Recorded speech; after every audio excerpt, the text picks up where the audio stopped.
Hello friends, welcome to Learner's Point.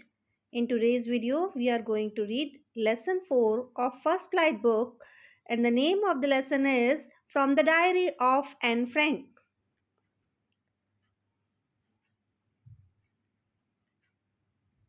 Before you read, you should know some things, and let's start with that. Anneliese Mary Annie Frank. तो उनका real नाम क्या था? एनिलीस Mary, और घर पर उन्हें एनी बोलते थे सब लोग, और फ्रैंक उनका सरनेम था। 12 जून 1929 को उनका जन्म हुआ और फरवरी या मार्च 1945 में उनकी डेथ हो गई। She was a German born Jewish girl. वो जूइश रिलीजन को फॉलो करने वाली गर्ल थी जिनका जर्मनी में बर्थ हुआ था। Who wrote while in hiding with her family and 4 friends in Amsterdam during the German occupation of the Netherlands in World War II.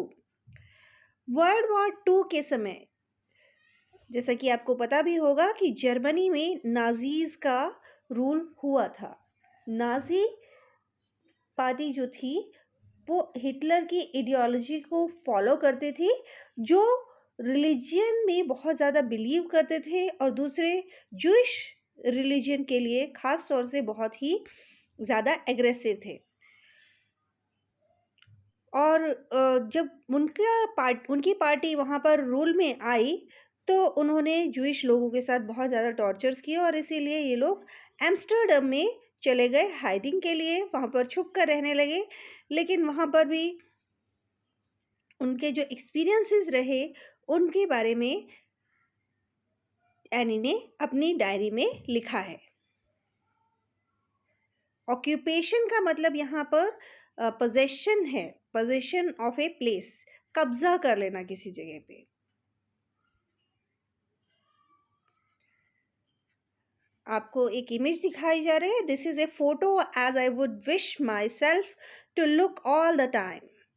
अब वो फोटो के बारे में कह रही है कि मैं चाहती हूँ कि मैं हमेशा ऐसे देखती रहूँ। Then I would maybe have a chance to come to Hollywood, कि मैं किसी समय हॉलीवुड में जा सकूँ। वो एक्ट्रेस बनना चाहती थी। Actually she wanted to be an actress और ए राइटर। तो this has been shown. Her family had moved to Amsterdam after the Nazis gained power in Germany, but were trapped when the Nazi occupation extended into Netherlands. ये Amsterdam Netherlands में है, Germany में नहीं है। तो जब Germany में Nazis का ऑक्यूपेशन हुआ तो उनके पेरेंट्स एम्स्टर्डम में माइग्रेट हो गए। लेकिन वहाँ पर भी जब जर्मनी का कब्ज़ा हो गया, ऑक्यूपेशन कब्ज़ा होना, तो उन्हें हाइडिंग में जाना पड़ा, छुप कर रहना पड़ा। As persecutions against the Jewish population increased. और क्यों जाना पड़ा हाइडिंग में? क्योंकि जो जूइश लोगों थे उनके प्रति हरासमेंट, परसिक्यूशन मीन्स हरासमेंट, बहुत ज़्यादा परेशान करना उनको बहुत ज़्यादा बढ़ गई थी जूइश नाज़ी पार्टी के रूल के दौरान। The family went into hiding. Persecution is harassment.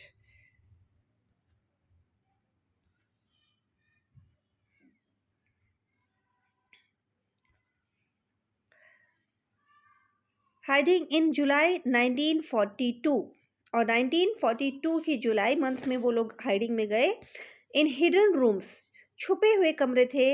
In her father Otto Frank's office building, उनके फादर ऑटो फ्रैंक की ऑफिस बिल्डिंग जो थी उसमें कुछ कमरे छुपे हुए थे, उनमें जाकर वो लोग रहे। आफ्टर 2 years इन हाइडिंग, 2 साल तक वो हाइडिंग में रहे।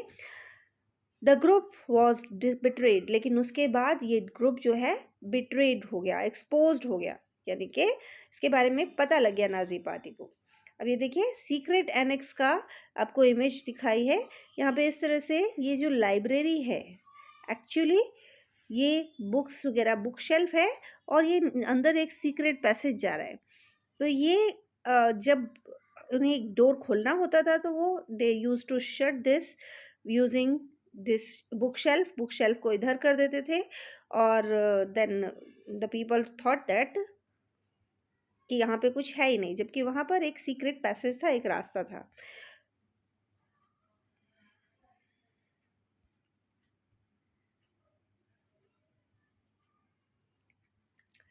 After 2 years in hiding, the group was betrayed and transported to the concentration camp system where Annie died of typhus in Berger-Belsen within days of her sister Margaret Frank.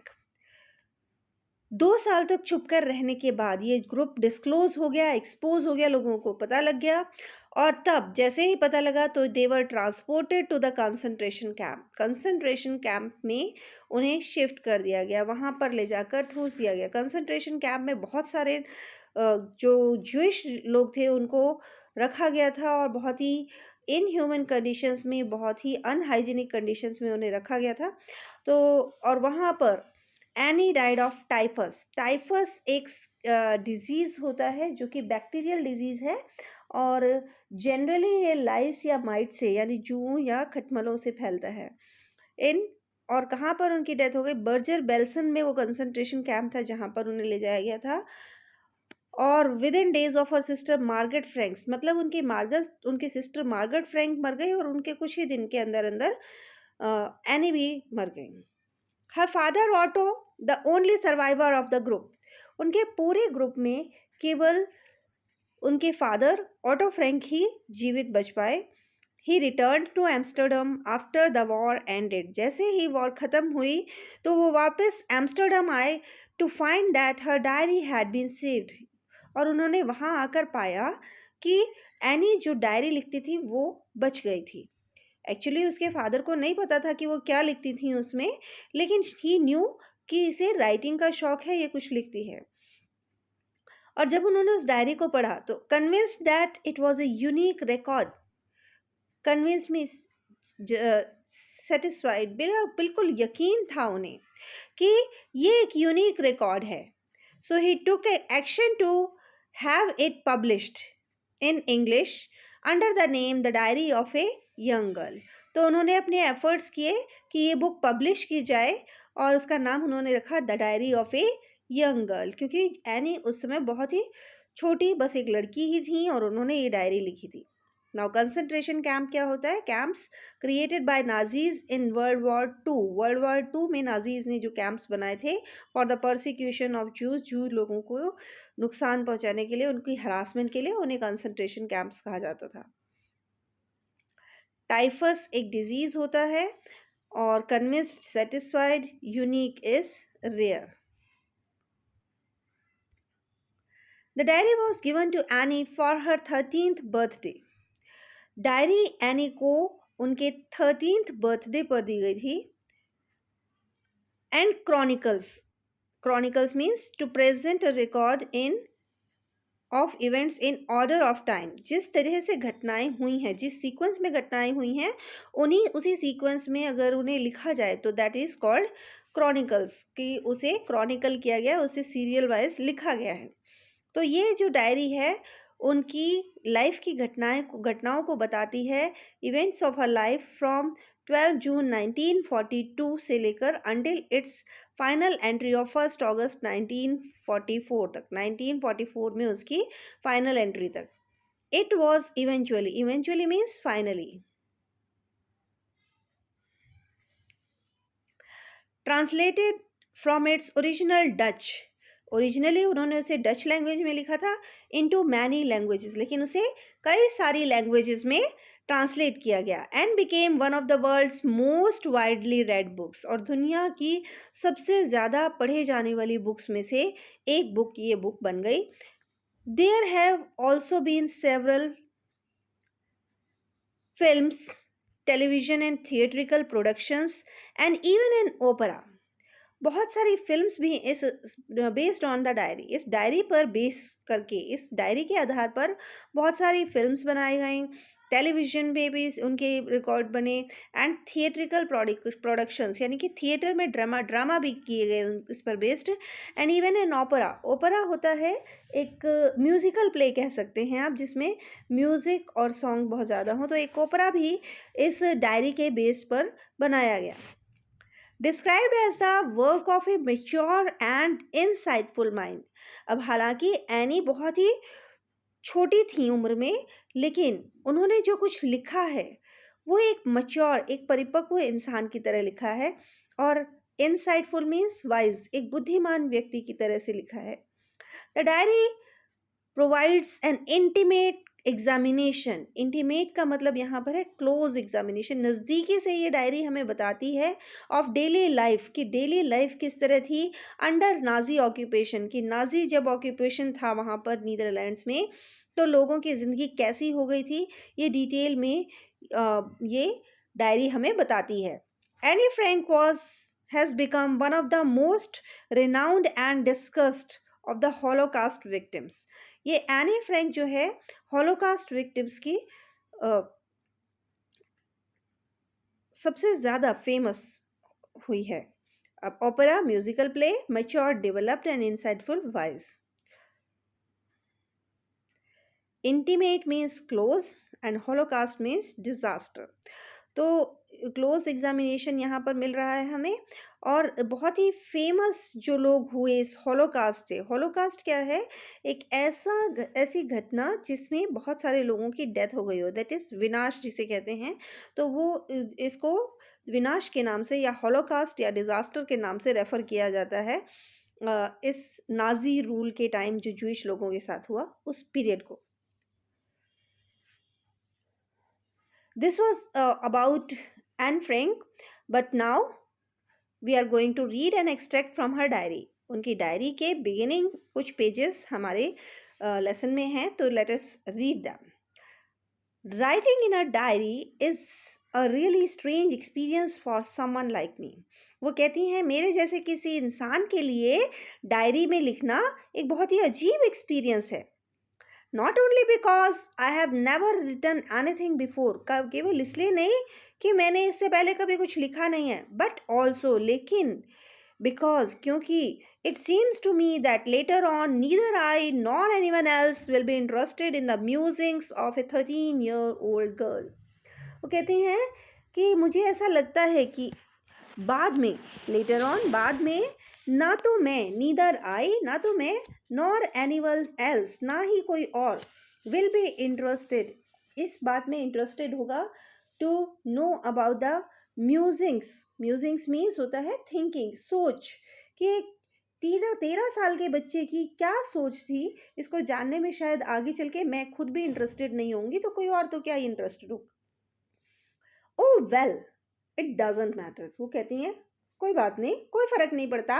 I feel like writing.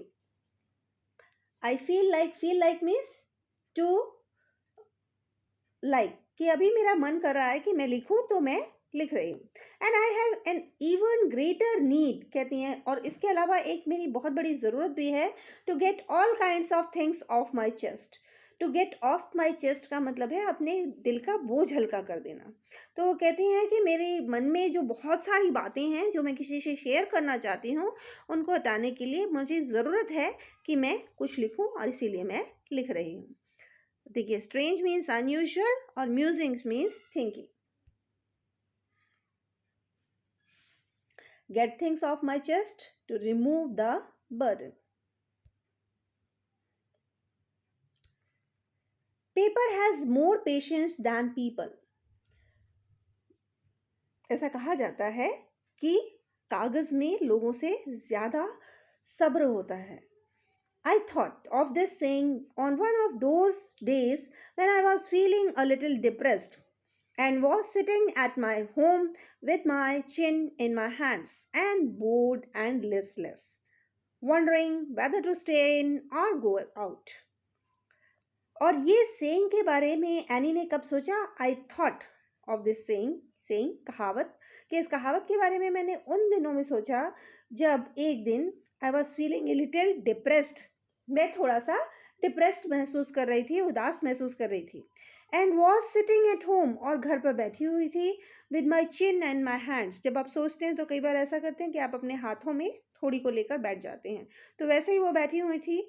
Bore हो रही थी. And listless, listless means without energy, कि उन्हें ऐसा लग रहा था जैसे कुछ एनर्जी ही नहीं बची है. wondering whether to stay in or go out. और वो सोच रही थी, wondering सोच रही थी कि घर में रहना चाहिए या बाहर जाना चाहिए. I finally stayed where I was brooding. और वो वहीं पर बैठी रही जहाँ पर वो बैठी हुई थी. ब्रूडिंग मीन्स थिंकिंग, जहाँ पर बैठ के सोच रही थी. Yes, paper have does have more patience. कि हाँ, कागज़ में ज़्यादा पेशेंस होती है. अब क्यों कह रहे हैं कागज़ में ज़्यादा पेशेंस होती है? क्योंकि अगर आप किसी इंसान को बताते हो तो उसकी अपनी फीलिंग्स हैं, वो आपको बीच में टोकेगा, रोकेगा, कुछ बताएगा. लेकिन पेपर आपको कुछ नहीं रोकेगा. आपके मन में जो कुछ है आप उसको एज इट इज़ उसे बता सकते हैं. Depressed means sad, and listless means without energy. Brooding means thinking.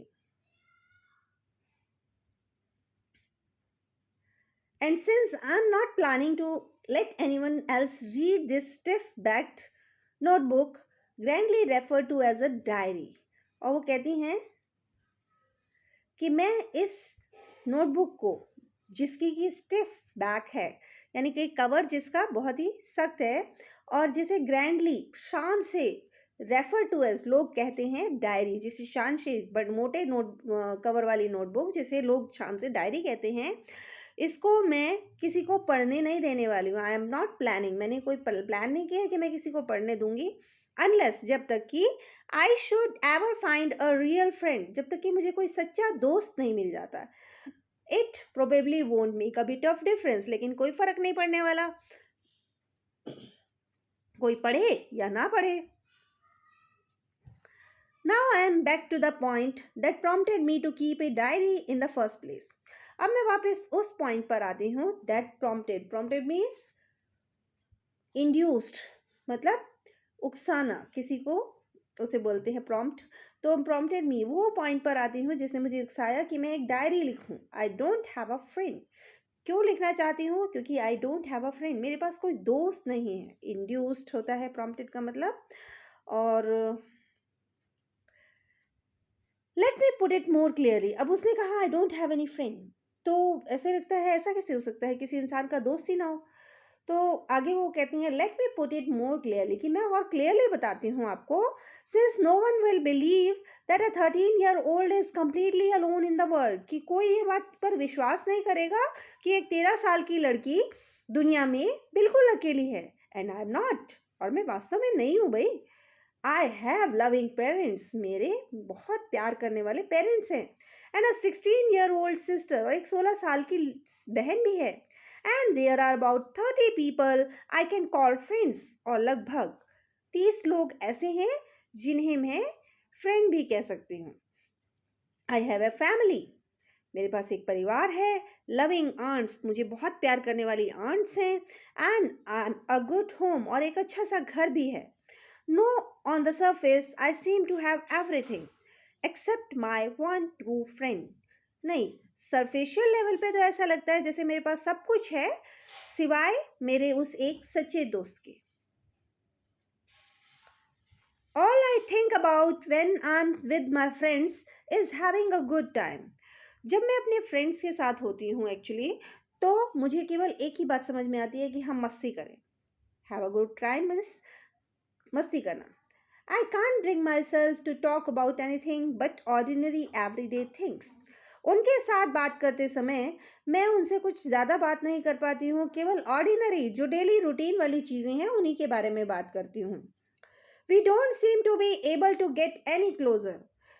हम इससे ज़्यादा नज़दीक नहीं आ पाते हैं.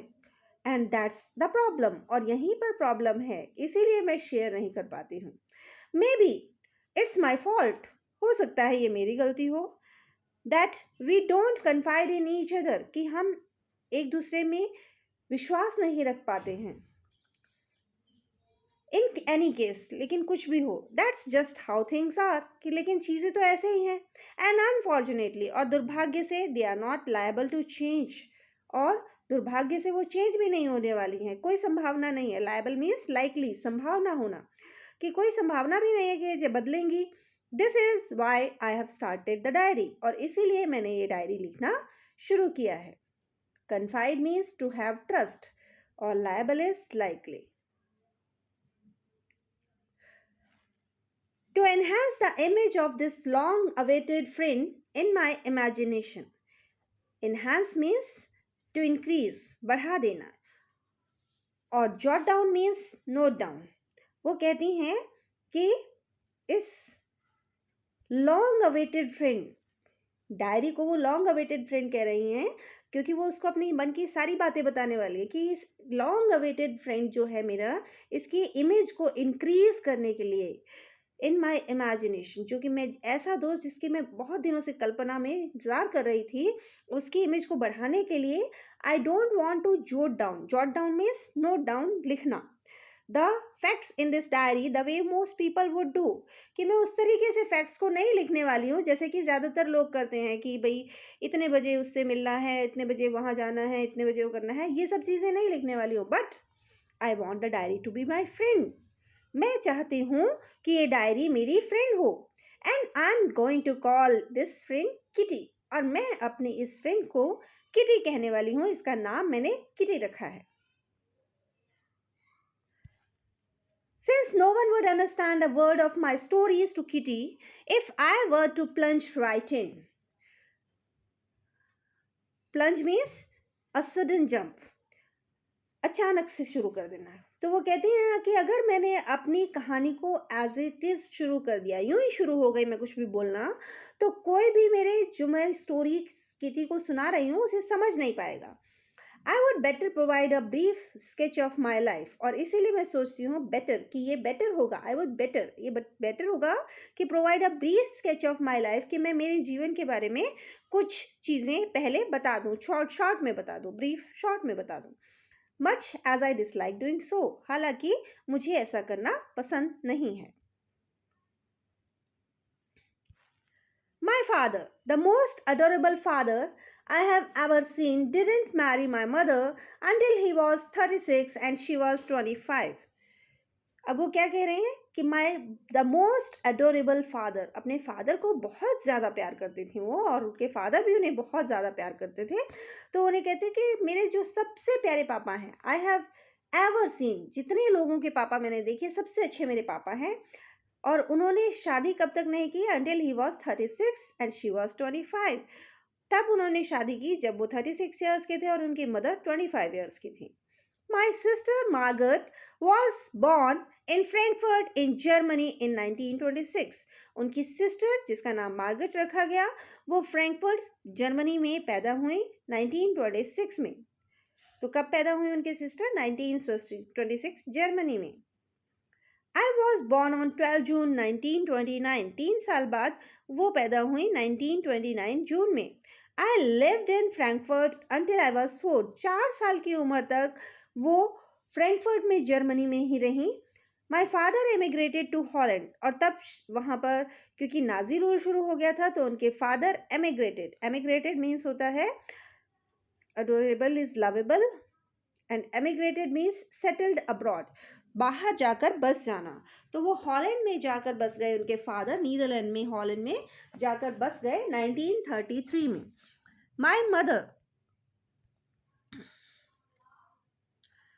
एडिथ हॉलैंडर फ्रैंक, मदर का नाम एडिथ हॉलैंडर फ्रैंक है, went with him to Holland in September. वो सितंबर में हॉलैंड चली गई। While Margaret and I were sent to Aachen to stay with our grandmother, जबकि मार्गरेट और एनी को उनकी ग्रैंडमदर के साथ रहने के लिए आचिन में भेज दिया गया। Margaret went to Holland in December, Margaret को हॉलैंड में दिसंबर में ले जाया गया। एंड आई फॉलोड इन फरवरी, और नेक्स्ट फरवरी में उन्हें हॉलैंड ले जाया गया। When I was plonked down on the table as a birthday present for Margaret. Plonk down means put down in a casual way, कि वैसे ही मुझे ले जाकर मार्गरेट के सामने रख दिया गया, जैसे और कहा गया कि I was her birthday present, कि मैं उनका बर्थडे प्रेजेंट हूँ। एक डॉल की तरह उन्हें टेबल पर रख दिया गया कि इससे खेलो। I started right away at the Montessori school, और तुरंत ही मेरी पढ़ाई शुरू हो गई और मैंने नर्सरी स्कूल में पढ़ना शुरू कर दिया। I stayed there until I was 6। मैं वहाँ पर तब तक रही जब तक कि मैं 6 स्टैंडर्ड में नहीं पहुँच गई। Eight which time I started in the first form, sorry I 6 साल की नहीं हो गई वो जब तक, तब तक वहाँ रही। I started in the first form, फिर उन्होंने फर्स्ट फॉर्म में फर्स्ट क्लास में पढ़ना शुरू किया. In the six form my teacher was Mrs Kuperus. Six class में उनकी टीचर मिसेस क्यूप्रस थी, जो कि हेड मिस्ट्रेस थी. At the end of the year we were both in tears. साल के खत्म होने पर हम दोनों आंसुओं में थे. As we said a heartbreaking farewell. क्यों आंसुओं में थे? कि दोनों बहुत ज़्यादा एक दूसरे को पसंद करते थे और दोनों ने रोते रोते एक दूसरे को फेयरवेल कहा, अलविदा कहा. In the summer of 1941, grandma fell ill. 1941 की गर्मी में दादी माँ बीमार पड़ गईं and had to have an operation, और उनका ऑपरेशन करवाना पड़ा. So my birthday passed with little celebration. और इसीलिए उनकी बर्थडे को ज़्यादा ग्रैंड लेवल पर सेलिब्रेट नहीं किया गया. Grandma died in January 1942. Grandma की 1942 जनवरी में डेथ हो गई. No one knows how often I think of her and still love her. और एनी कहती हैं कि मैं उन्हें बहुत प्यार करती थी और किसी को भी नहीं पता, मैंने किसी से अपनी फीलिंग शेयर नहीं की हैं कि, और इसीलिए किसी को पता नहीं है कि मैं उनके बारे में कितना सोचती हूँ और अब भी मैं उन्हें कितना प्यार करती हूँ. This birthday celebration in 1942 was intended to make up for the other. अब पिछले साल उनके बर्थडे को सेलिब्रेट नहीं किया गया था, तो इस साल उसे ग्रैंड लेवल पर सेलिब्रेट किया गया. And grandma's candle was lit along with the rest. और बाकी सब लोगों के साथ साथ ग्रैंड माँ के नाम से भी एक कैंडल मेरे लिए जलाई गई. The four of us are still doing well. And that brings me to the present date of 20 June 1942. और बाकी हम चारों अब सही से रह रहे हैं और इससे मैं उस डेट तक पहुंच गई जिस पर मैं ये डायरी लिखना शुरू कर रही हूँ, 20 June 1942. And the solemn dedication of my diary. Solemn means होता है सीरियस, कि मैं सीरियसली डिवोटेड हूँ अपनी इस डायरी के लिए. Dear Kitty, our class is quaking in its boots. Quaking in its boots का मतलब होता है कि बहुत थर थर कांपना, डर के मारे कांपना. क्वेकिंग मीन्स वेविंग. बहुत ज़्यादा वो कांप रहे थे, थर थर कांप रहे थे. किसमें? इन इट्स बूटों में. The reason of course is the forthcoming meeting in which the teachers decide who will move up to the next form and who will be kept back. और उसके पीछे कारण क्या था कि टीचर्स अब ये next forthcoming meeting, forth means next आने वाली मीटिंग में टीचर्स ये डिसाइड करने वाले थे कि किसको अगली फॉर्म में, अगली क्लास में शिफ्ट किया जाएगा और कौन पिछली क्लास में रह जाएगा. Half the class is making bets. आधी क्लास बेट्स लगा रही है, शर्त लगा रही है. G and I laugh ourselves silly at the two boys behind us, CN and Jax. GN and I. अब देखिए, GN किसी का नाम नहीं हो सकता. एक्चुअली उन्होंने अपनी डायरी में जो नाम लिखे बच्चों के या जो भी कैरेक्टर्स के नाम लिखे, वो थोड़ा सा चेंज करके लिखे ताकि किसी को सीधे सीधे पढ़ने से आइडेंटिफिकेशन ना हो कि कौन किसके बारे में बात हो रही है. तो जीएन उनकी फ्रेंड है और वो दोनों मिलकर बहुत ज़्यादा हंस रही थी और सेल्फ सिली, बहुत तेज़ी से हंस रही थी. एट द टू बॉयज़, किनके ऊपर? दो लड़कों के ऊपर. सीएन एंड जैक्स, जिनके नाम सीएन और जैक्स बताए उन्होंने. Who have staked their entire holiday savings on their bet. जिन्होंने अपनी सारी की सारी हॉलीडेज की सेविंग, छुट्टियों में जो पैसे बचाए थे, वो शर्त पर, दांव पर लगा दिए थे इस बारे में कि कौन पास होगा, कौन फेल होगा. Quaking in boots, shaking with fear. Forth coming मतलब नेक्स्ट. Bet stick.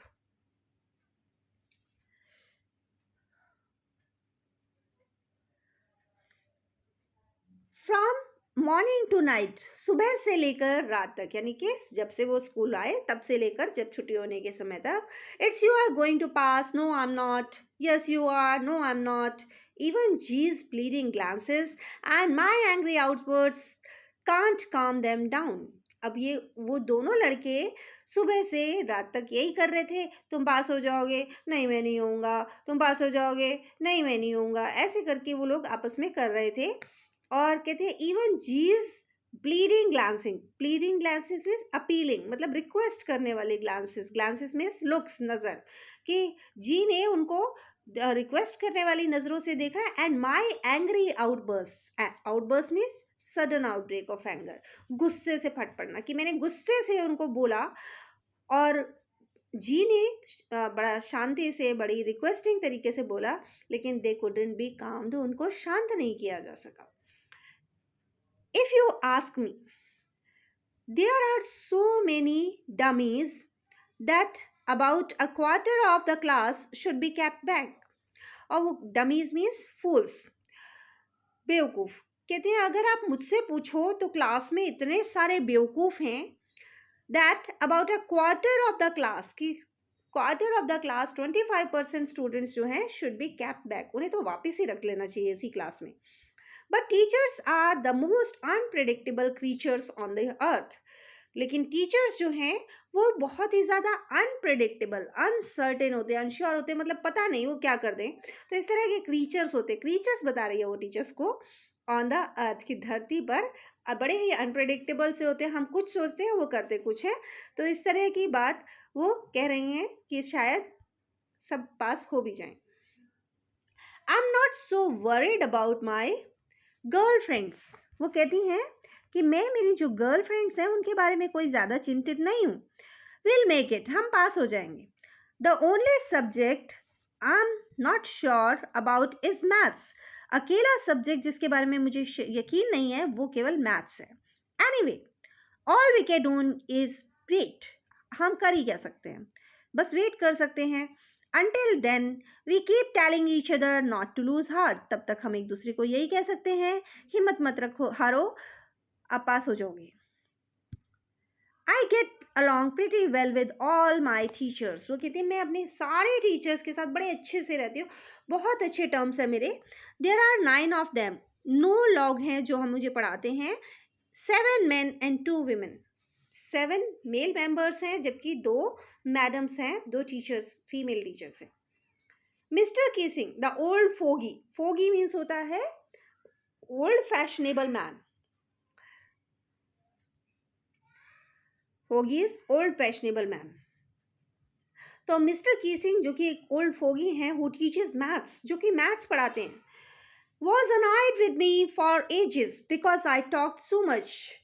Was annoyed with me for ages. ages का मतलब यहाँ पर युगों युगों से, यानी बहुत लंबे, लॉन्ग पीरियड ऑफ टाइम के लिए रेफर किया गया है। तो कहती है कि ऐसा लगता है कि मिस्टर कीसिंग तो मुझसे युगों युगों से दुखी हैं, अनॉयड हैं, गुस्सा हैं, because I talked so much, क्योंकि मैं इतना ज़्यादा बोलती हूँ। After several warnings he assign me extra homework, कई बार उन्होंने वार्निंग्स दी, चेतावनी दी एनी को।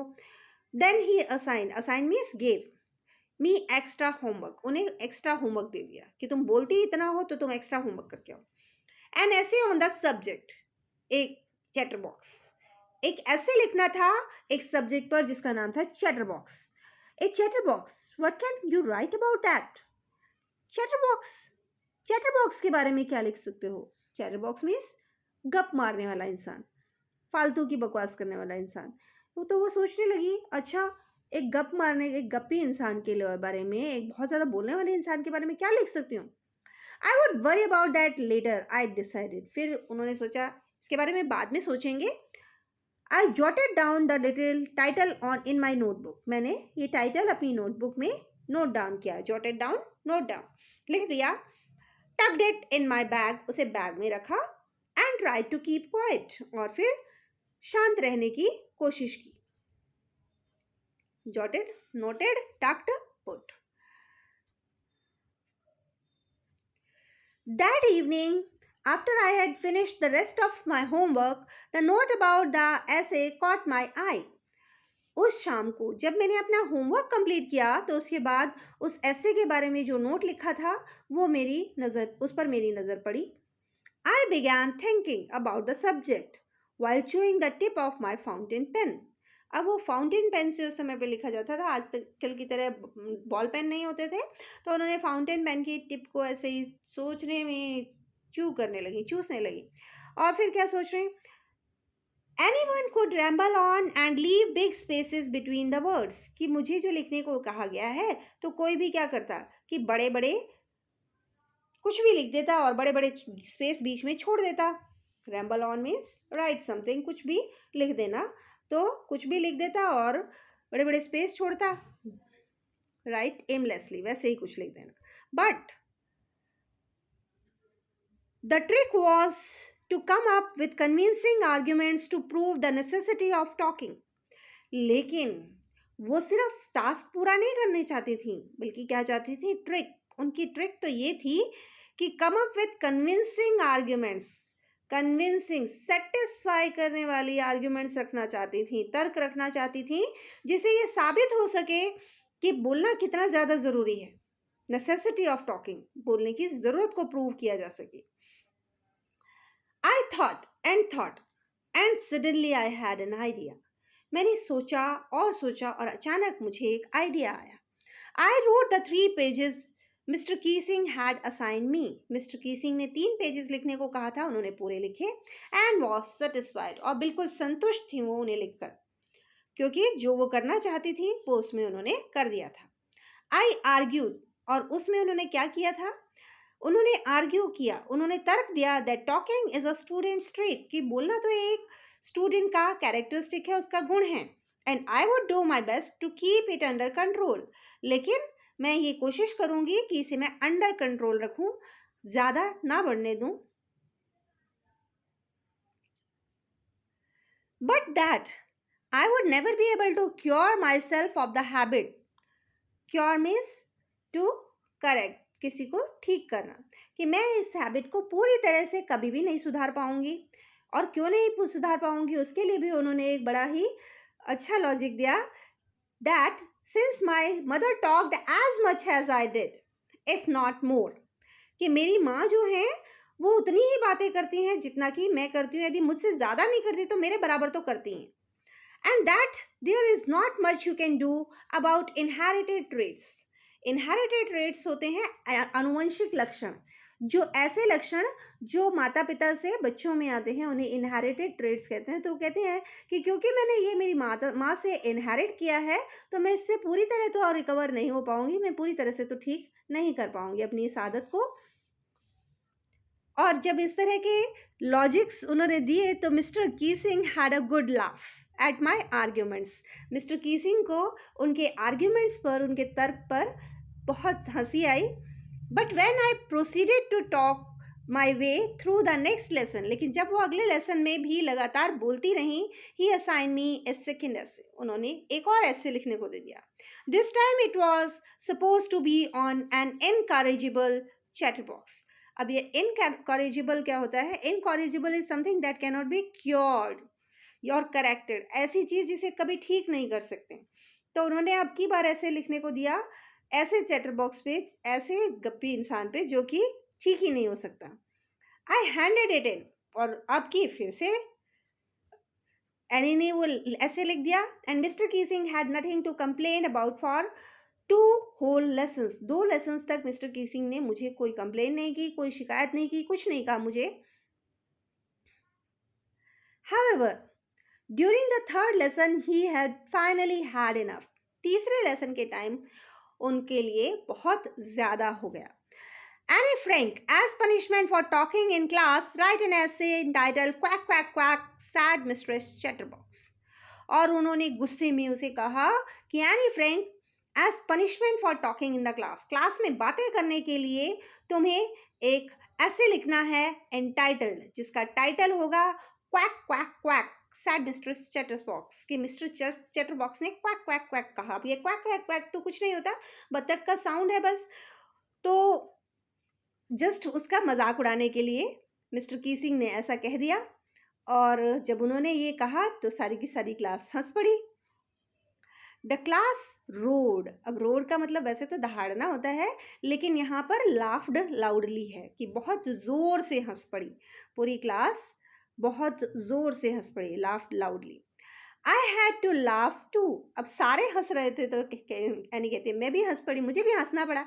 दो I had nearly exhausted my ingenuity ingenuity means originality and inventiveness, कि अभी मैंने जो 2 एसेज लिखे थे चैटर बॉक्स पे, उनमें मैंने इस टॉपिक पर सारी की सारी जो मेरे मन में बातें थी वो सब लिख डाली थी on the topic of chatter boxes.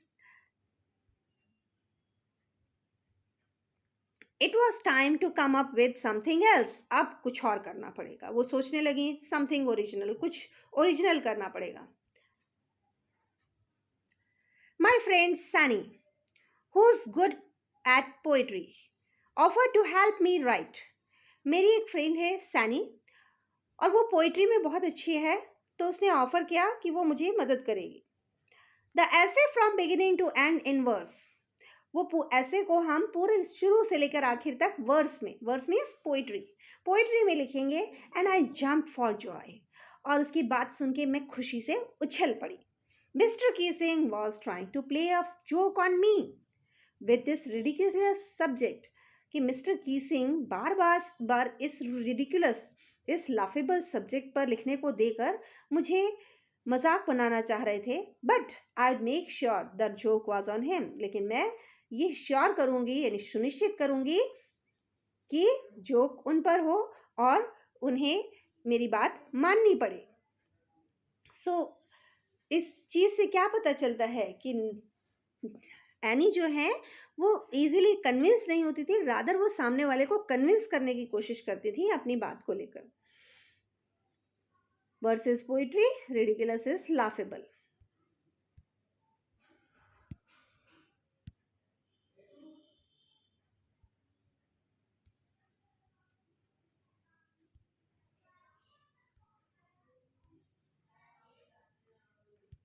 I finished my poem and it was beautiful. मैंने अपनी पोएम कंप्लीट की और ये बहुत ही खूबसूरत थी.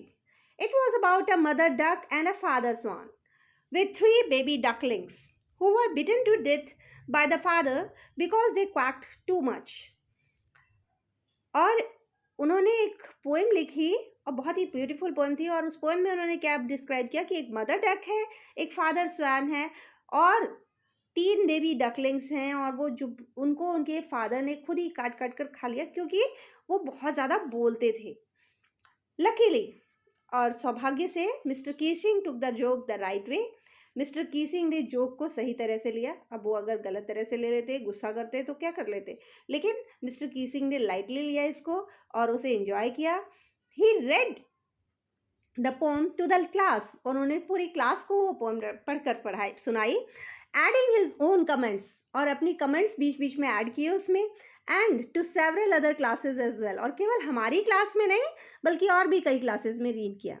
सिंस देन, तब से I have been allowed to talk and haven't been assigned any extra homework. कि मुझे क्लास में बात करने की परमिशन मिल गई है और मुझे कोई एक्स्ट्रा होमवर्क नहीं दिया जाता. तो mister Keesing was also impressed by the way she convinced him. पूरी तरह से वो इससे इम्प्रेस हो गए. ऑन द कॉन्ट्रेरी, और contrary, on the contrary means उसके ऑपोजिट, इसके विपरीत. Mister Keesing is always making jokes these days. Mister Keesing आजकल इन दिनों जोक्स करते हुए नज़र आते हैं, सबके साथ हंसी मजाक करते हुए नज़र आते हैं. तो we can see how much emphatic that girl was. हालांकि छोटी सी लड़की थी लेकिन चीज़ों को इतना सिंसियरली, इतना परफेक्ट तरीके से करती थी कि सामने वाले को उनकी बात माननी पड़ती थी. योर्स एनी, ये उनकी डायरी को वो कह रही हैं. Extracted from the diary of a young girl. Diary of a young girl से ली गई है और हमें चैप्टर का नाम है from the diary of Anne Frank. With slight adaptation, थोड़े बहुत एडिप्टेशन भी इसमें किए गए हैं. आई थिंक आपको लेसन समझ आया होगा. Thanks for watching the video and have a nice day.